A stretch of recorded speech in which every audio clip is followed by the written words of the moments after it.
way did that moon dust go? What does crack, meth, and Diet Cola have in common?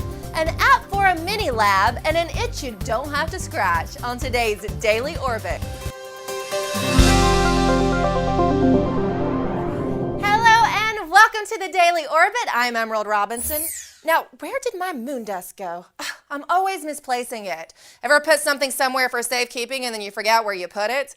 Well, scientists at the Lawrence Berkeley National Laboratory in California did just that. After being lost for 40 years, vials of moon dust collected by the Apollo 11 astronauts have been found safe and sound, sitting safely in storage all this time. But scientists at the facility were surprised that this iconic dust from man's first walk on the moon was even in their lab in the first place. NASA has requested the samples back, but the real question is, how and why was something of this nature lost in the first place? Good question, NASA. Oh, look, I found it. Okay, now maybe that was a bad idea, but why do we itch anyway? Researchers at NIH say it's due to a small molecule that is released in the spinal cord that triggers a sensation that the brain reads as itch. This could be important in helping to relieve patients who suffer from eczema or psoriasis. Just talking about this study just makes me itch.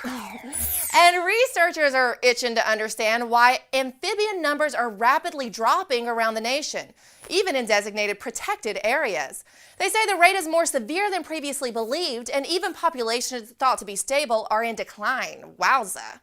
Amphibians have survived in bodies of water all over the world for more than 350 million years, but now the pressures they face exceed their ability to survive.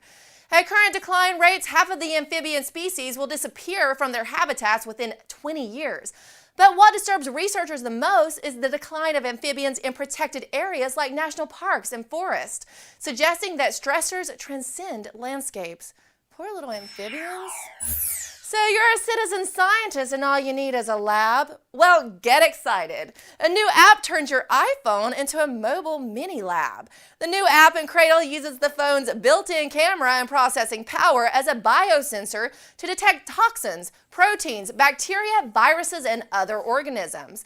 And the pros will be using it too for on-the-spot tracking in the field to map the spread of pathogens and so on.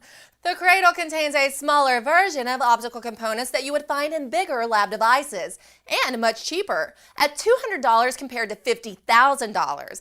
Now I know you're sitting there saying, well, where do I place my order? The team hopes to make the Cradles widely available by next year, and you can put me on that list. Crack is whack, especially for your teeth.